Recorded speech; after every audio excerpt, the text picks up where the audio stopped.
gonna talk. Sorry, we're gonna talk about Sadia Khan. We're gonna talk about spiritual awakening. We're gonna talk about relationships. We're gonna talk about Sadhguru and how all of these things and modern society, how everything ties together. So today I received I think it was today. I received the question is the question was my son is interested, or he's saying like multi-dating is in. So multi-dating is in. And from what I understand, multi-dating is seeing several people and then looking how it goes. And actually, in some cultures, it's quite common. I don't remember exactly which culture it was. I think it was somewhere in Asia, or was it in Spain, that it's quite common to date several people unless you make like unless it's really talked about. Unless it's talked about and then people say like, okay, we're together. Until then, it's kind of like normal, apparently, to date several people. And I think it was Spain, because I saw some woman who went to Spain and she said that kind of surprised her. But I think there was also an Asian country. Intermediate lifter says modern Muslim women are no different to the average Western woman. Oh, okay, that's another topic that we can talk about. Modern Muslim women are no different to the average Western woman.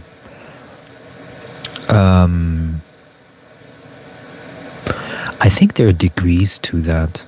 I think there are a lot of degrees to it, and I think it's mostly related to how much the young woman is fearless to go against the tradition and the expectations that and the threats also that are put forward against her.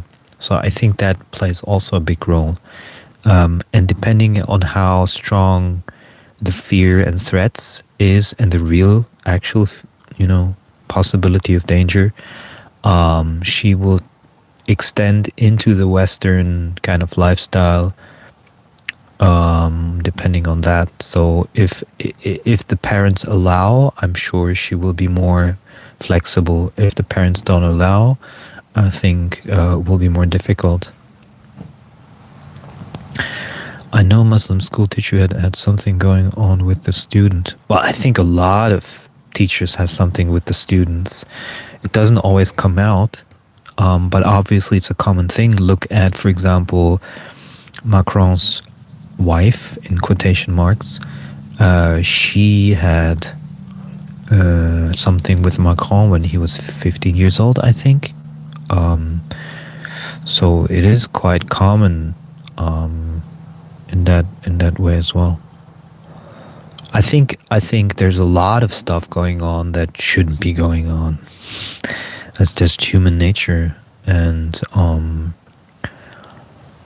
yeah, I think we are definitely seeing a multi-plural world of relationships, and I think a lot of people are experimenting on different like relationship styles, dating styles, and seeing what fits them. That's pretty clear. Prison guards having relationship with inmates, but that's been always like that. It's not, it's not confined to some religion or something like that, or culture. It's been really happening everywhere. And some of it is surprising, but then also you have to understand that people don't have a very flexible life. I don't want to say like it's good what they're doing, but I'm saying like, imagine you do a certain type of work and you do it 20 years and you're confined to that space. You basically don't have a life outside that space. That's the reason why doctors have something all the time with nurses or within, the hospital, because that's where they spend all of their time. And so that makes it, I think, difficult for a lot of people to relate to people outside of that sphere. And also, the advice given by society doesn't explain why how female teachers go for mixed students. And also, the advice given by society doesn't explain why how female. I'm not sure what you want trying to say, except society is good. Yeah. Um. So this woman asked me about the son. Wanted to do multi dating, where he is seeing several women at the same time and then seeing how it goes.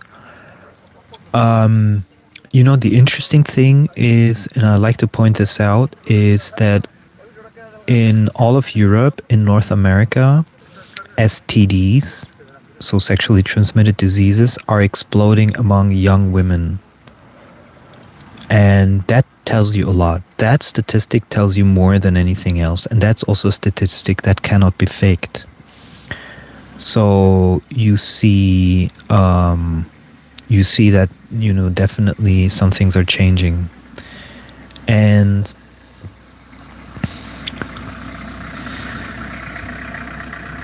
a lot of secrecy everywhere and a pile of lies on top. That too. And I think a lot of younger women nowadays feel also entitled in a way that it's okay for them to lie to men or even their boyfriends. I think that's happening as well. So I think we're seeing a lot of changes in everything, and it's becoming more complicated. And some people try to find a solution in becoming conservative and religious again. Others get lost in the modern kind of lifestyle and get depressed. And I think the real solution is always taking a step back, letting go of everything, and reassessing what is important to you, like what is really important to you, and not something that has been fed to you by society. And also look at whether your actions stem out of fear or out of reasonable action. So, for example, if you're dating 10 people at the same time, maybe there's actually fear behind it rather than reasonable action.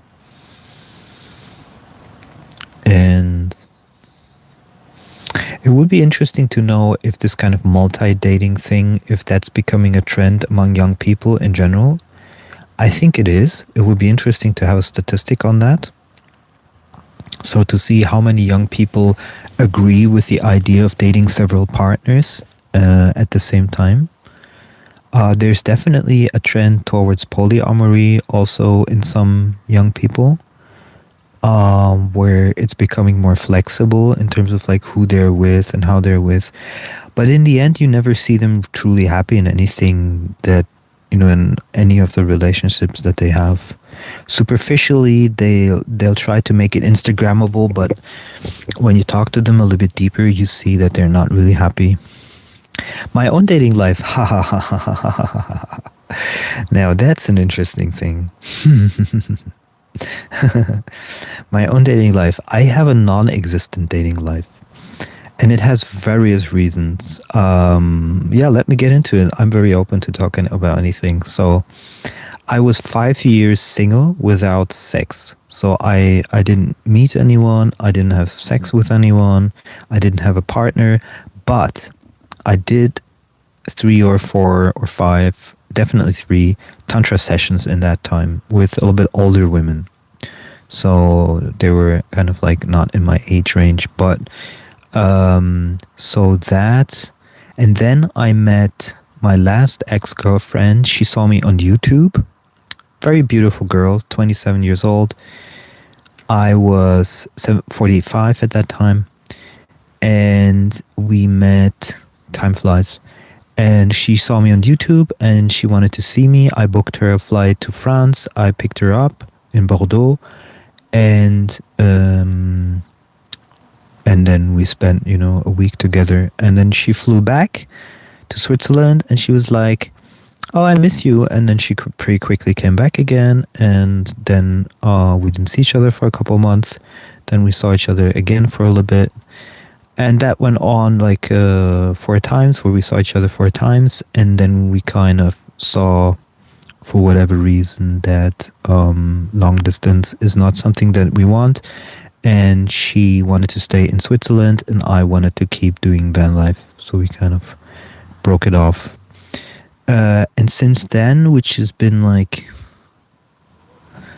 2 years now, no, 1.5 years, a little bit more than 1.5 years.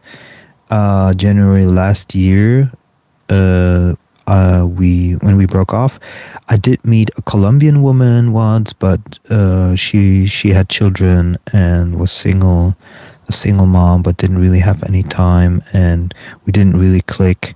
So after seeing each other like one time, we left it at that. And since then, I haven't really met anyone. But I have to say something, so people understand it. It's not like, there's like, I don't know if you know these terms. There's like incels, and then there's volcels. Volcels are so-called voluntary celibates. It's not that they don't have any opportunities whatsoever, but they choose to kind of like stick with only what they really want, or what really works for them. And I would say I'm more like of a volcel, in the sense like I could if I wanted to, but I am more like pretty clear after doing tantra massages and after, having had certain experiences in my life. I feel like I only want certain specific things. And whenever I get close to having something with someone, like over the internet, say I meet someone and then I think about it, I often realize that for me then it's only physically, and then I feel like I don't feel the pull enough to make the effort. So for example, if say I would have to drive 3 hours into a city with my van and then find a parking space there and then go with her to a restaurant or coffee, I guess I'm becoming too old for dating. I don't feel like I want to do this anymore. Like, I want to meet someone who instantly I feel like this could be something, and not just be, attracted physically to someone and then make all the effort to have some intimacy with them, but nothing really more than that. I would honestly recommend you take dutasteride, the hair loss medication. I take it and it changed my life. Well, I'm going to tell you something. It's an interesting, I'm going to have to Google this just out of curiosity. But I don't have a problem with not having hair. It's only women that have a problem with it. So I love myself the way I am. And I actually really don't have a problem with not having hair. It's only women that, and not every woman, but a lot of women have a problem with it. I don't. So if it has any kind of side effects, I'm basically not interested. And if it has anything to do with transplants, I'm not interested. But I'll take a look just out of curiosity. The thing is that I don't come from bro culture. I don't come from self-optimization. I'm not trying to improve myself in order to become more attractive in that sense. I wouldn't go, the Tate route where I get a hair transplant like Tristan Tate or something. It doesn't interest me. It's not something that is that important to me. And I think, also I've had my share of experience with women. I had 1,000 tantra massages. Like, I would say with a fifth of them, maybe at the end they wanted to sleep with me, and so with a bunch of them I slept with them. And so for me, everything all together, it doesn't have that much importance anymore. Because if it did, I would feel like, if on several levels I felt like I want to do tantra again for different reasons, I could start anytime, but I don't feel like it. So it doesn't have the same pull for me as it did when I was 20 years old. It doesn't have the same pull for me than like for other men, because I've already had my experiences. And it's not like I would say no to an experience, but it just doesn't have the pull anymore, which is also, and then we come to another topic of the title, because I had the spiritual awakening also. So the spiritual awakening, and Eckhart Tolle also explained this very nicely, that the more you awaken, the less you're actually interested in sexuality. This is a very common observation of awakening. Hey Javier, how are you? So the more you awaken, and Eckhart Tolle says this as well, the more you awaken, the less you're interested in sexuality.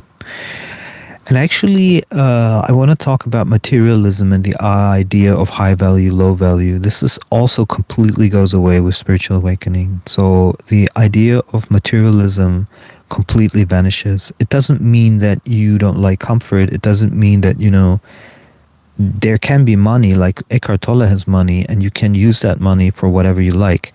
But it just doesn't have that pull anymore. It's not like if, say for example, I'm traveling in my van, okay, which is worth about, 35,000 euro. I travel in my van and I enjoy my van. I enjoy van life. And then let's say a Porsche or a Lamborghini or Ferrari would drive next to me. I'll notice it. I'll notice the car, but it won't have a pull to me like if I were 20 years old or 15 years old.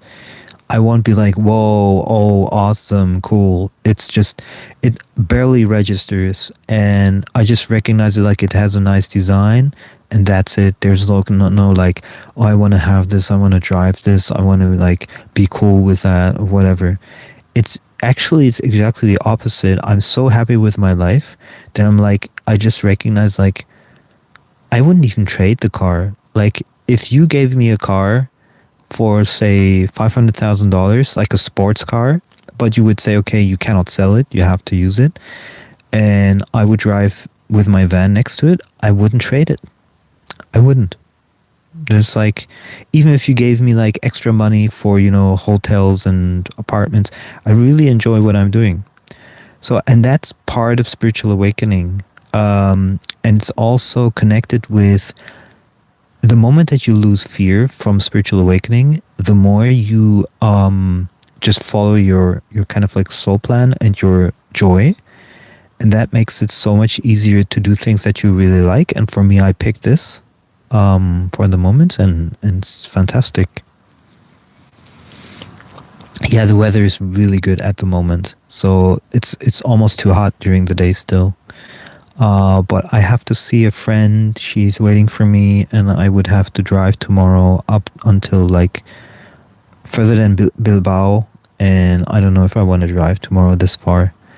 I have to tell her that I'll probably take 2 days to get there. I don't want to rush it basically, but I have to ask her how long she's going to stay there, because she's going to return then, and I promise we're going to see each other. Or maybe tomorrow I'll just do the drive, but I think it's going to be more than 2 or 3 hours, and I don't like driving that long. My most favorite time of driving is around 20 minutes to 1 hour, with the van, and then find another parking, do my groceries, whatever. Yeah. And I set myself, I don't know if it's a goal, but it's definitely something that I want to go in this direction. I really want to see with YouTube how far I can go with YouTube. And see if I can make an impact and really blow up my channels. I'm gonna have to really analyze and observe very well what is working, what isn't, and then stop what's not and continue what's working. I'm gonna try that.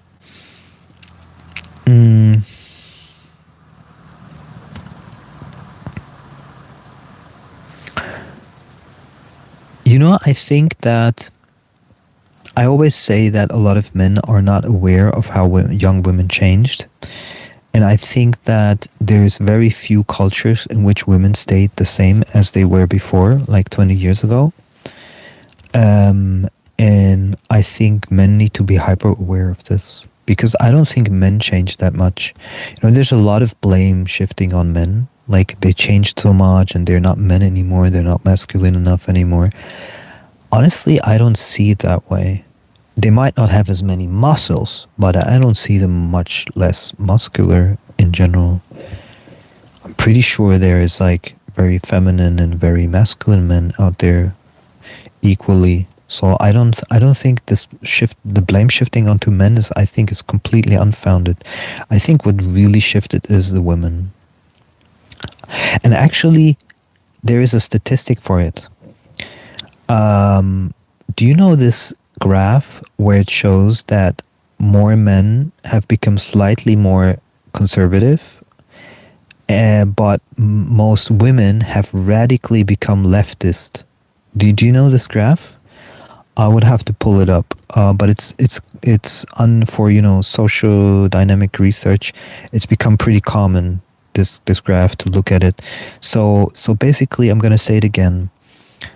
It used to be that women were slightly left and men were slightly right, politically speaking. And now it turns out that the last 10 years, I don't know, I have to exactly look up the graph, how long, when it started, that women became radically more leftist, so like to a massive degree on and very extremely left on the spectrum, whereas men have become slightly more, but not to an extreme, slightly more conservative. So I don't think that really that men change, and that graph would prove it, that men haven't changed this much, but women have tremendously changed. Men really aren't all that right wing compared to how they were 20 years ago. Yeah, so I think that, and that I agree with. Like I would say the superficial observation is that I would say also that men back then were more conservative than they are actually now. So, but I would say that it's definitely proven that women have become much more leftist. These days in America, some young women heat words like retard, like really offensive slurs. Yeah, I think, again, I think that women have changed a lot. Like, really a lot. And I think that men are not yet aware of this. And this also changes, of course, the dating dynamic. And men are kind of blind to it. And of course they are blind to it, because if they saw the black pill, the reality of it, they would be severely depressed. They would have to, really reflect on what they're going to do with their life if they realize that, they cannot find the women they really want. It's almost like a little bit schizophrenic, neurotic, when you look at men trying to, hyper optimize themselves with bro culture, not realizing that by doing that, they're actually attracting even more of the wrong women that they don't want. So it's very, very, very confusing, obviously, for young men. Because they're questioning their self-worth. They're like, why women don't want me? Why women don't want me? Am I not rich enough? Am I not masculine enough? Am I not, successful enough? Am I not buffed enough? Do I need to work out more? And so they're very confused in that sense, and they hyper optimize with steroids, with optimal nutrition, with constantly working out, with bro culture, with trying to get Rolex and Ferraris, and if you don't have a private jet, you're a loser. That kind of attitude. That's bullshit, of course. So and they try to compete on a level that's really elite. Not only unattainable, but these women that like frequent in these circles, they're not even desirable. Look at all the Tate girls. All of the girls that Tate pulls, they're horrible. Like, I wouldn't pick them if I wanted like a normal family, a normal nice girl. You would never pick them. And so I think really the only thing that's left for normal nice guys is the geomaxing. And there's a guy who's not very good looking, and he's in Colombia. He's an American in Colombia. I have his Instagram, and I think I'm subscribed to his Instagram, and he constantly shows like the women that he goes out with in Colombia. And I think he made it also a business to introduce like American men to Colombian women or something like that. He's around 35, I would say. He seems like a nice guy in general. Not my type I would be friends with, but you know, he's not like a bad guy. And so I think that more and more people who are not afraid to go into these countries, a lot of men, it makes a lot of sense. Yeah. I don't think it makes sense, you know, to fight with yourself and with the women in modern cultures. Why? For what? They don't even want to have children. They're fully pumped through with chemicals and anti-baby pills and anti-conception and makeup and perfume. I don't know what. They're like completely packed with chemical stuff in their body. Then they get Botox, breast implants, ass lifts, fat reduction. I don't know, whatever, plastic surgery. And why would you want to deal with that? It makes absolutely no sense. It's really weird when you see young women, you know, put Botox into their... And then a lot of women are in huge denial. Like, for example, there's a lot of Ukrainian women, you know, use Botox, right? So then, and they travel like internationally because they leave their men fighting at home, and they travel, you know, in all over Europe and Asia and stuff, and Bali, and then they put Botox into their lips. Then they put it on Instagram, and when you call them out for it, they're like, I never would use Botox, but they go like this. They go like this. It's really crazy. It's really unbelievable. And the worst thing is that men fall for it. And I think there is a certain... I think I'm not... Sometimes I like... either men have absolutely no like taste whatsoever in women, which is probably what it is, or like something happened, something like their brain is like fried, or they have so little sex, and their desire is so high, and their sex drive is so high. You know how pretty much every man knows this, like the higher your sex drive and the longer you haven't had sex or masturbated, the more you're like ugly women or women you wouldn't normally touch. And then you masturbate, and then you realize it's completely gone. Like you're like, oh my god, I masturbated to like a 4 out of 10, you know, in my mind or on some video or something like that. And right after, you're like, what did I just do? You know? And I think that maybe men are so desperate that they even go for like a lot of these ugly women now, or they really think that they're beautiful, which to me is super strange. I mean, somebody has to be simping for them. They have to get, you know, their 10,000 likes from somewhere. It's really a strange world. And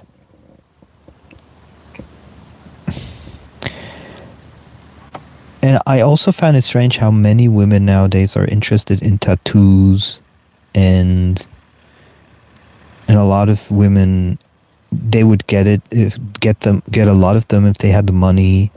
Sometimes they don't get them because they don't want to spend the money on it, you know, but it's like, yeah. I never found them like pleasing, optically, like aesthetically pleasing. I never found tattoos aesthetically pleasing. None of them, not even small ones. So yeah, that's all my personal preference, of course. And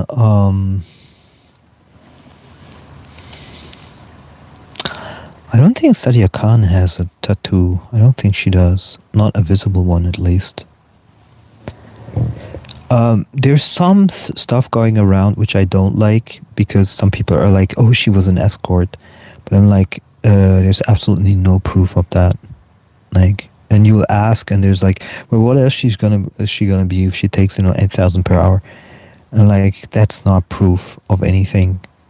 Um, so people are, sometimes over exaggerating everything, and because there's no hint whatsoever that she ever did a work like that. Um, and if she did, she probably would have 10 tattoos. uh,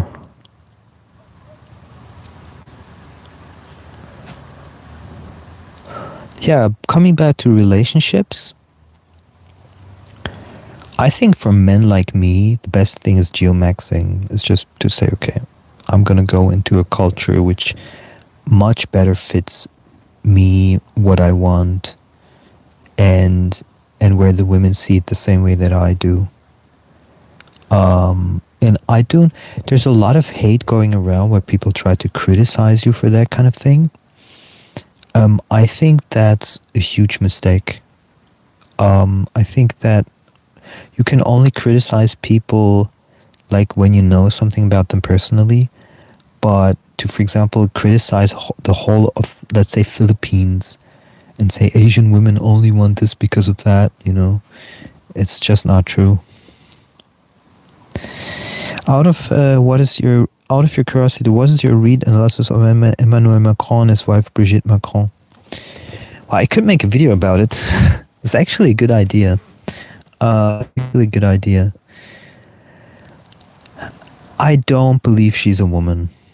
And I don't believe it not because of some history or what Candace Owens found out. Just from the fact, like, the body structure and the way the person walks and sits. It doesn't look like a woman to me. Not even in the face. It looks like a man with a wig. And since forever, not only when she's old now.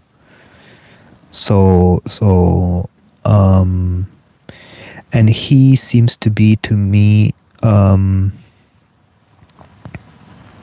yeah, I think it's a gay couple. I do think it's a gay couple. And they just managed to hide it very well for a long time. And the children may be forever adopted, I don't know. Haven't really done research on it, but that's just my opinion of the wife. And I find her extremely unpleasing. So if she's a she or he's a he, I don't know, or she's a he or he's a she, I find them especially her, Brigitte, I find her very displeasing.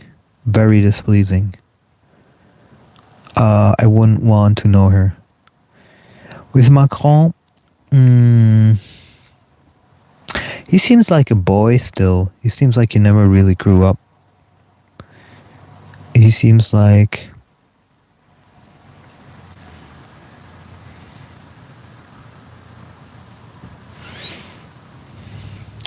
To me, he doesn't particularly seem like super bad, superficially. I think he's just...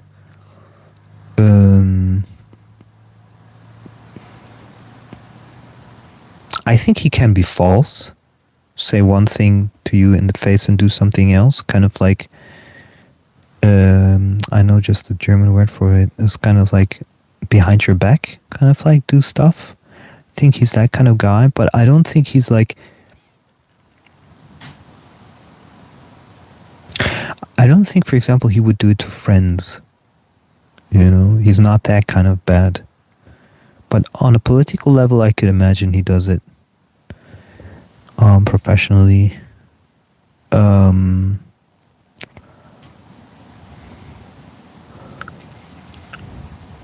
It's a weird couple. It's a really weird couple. I did meet a couple like this once, though, where he was super young. He was like 35 and she was like 70. And they were together. They were in love. But this can't be love. I don't think this is love. Emmanuel Macron is a few years older than you. I think he was born in 1977. I think you were born in the early 1980s. Yeah, I'm actually 78. So he's a year older than me, yes.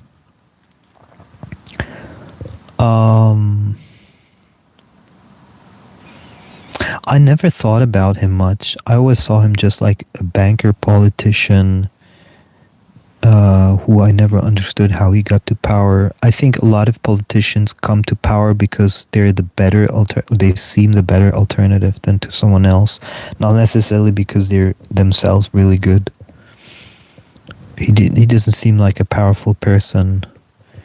I mean, I remember he was invited to Trump.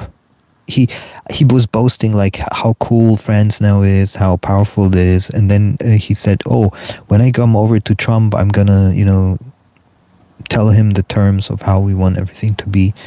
And he went over to Trump and then flew back. And I saw the French debriefing kind of in front of national television, and he completely like tucked his tail and was like, okay, none of the demand, because he wanted to go there and tell Trump the demands kind of of how things are going to be.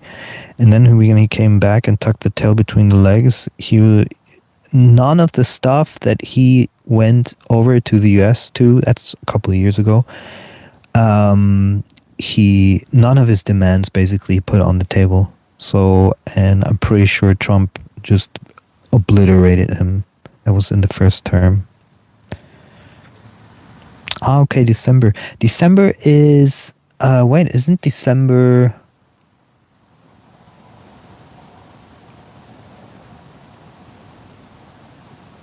Isn't that Capricorn? No. What's December 21st? What star sign is that? Sagittarius. Okay. Sagittarius is interesting because Sagittarius are, I know what's right or wrong. They're like critical type of people. Capricorn is after that.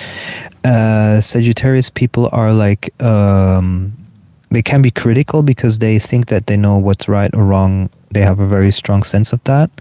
So they're kind of like the judges of reality. And there's like, this is okay, this is not okay. And so they can come over as overly critical of others and things and observations. And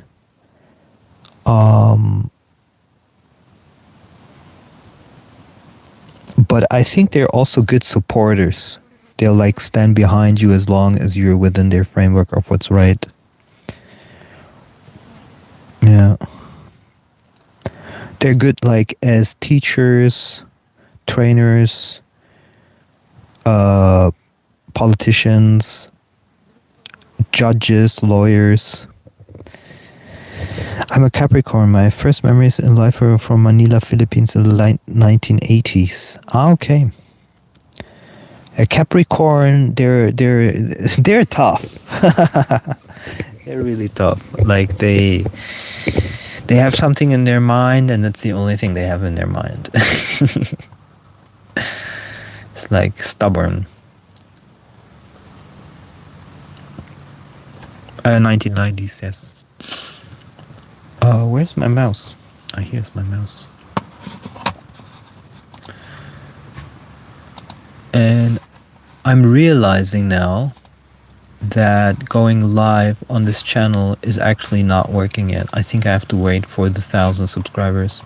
Because actually by going live, I lost a subscriber. I realize now.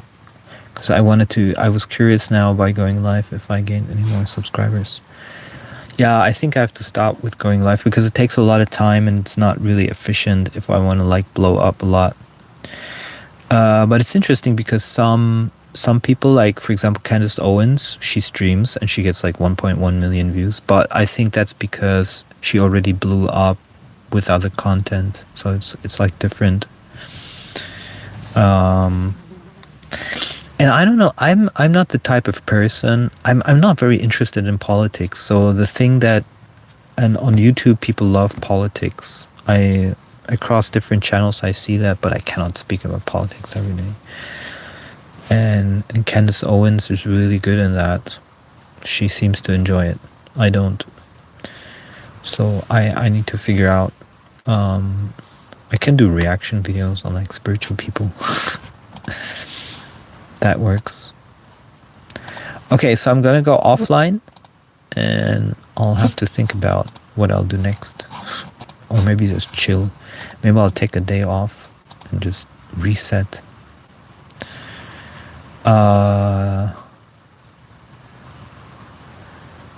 You two have a very lovely day, and we'll see each other soon. Thank you very much for subscribing.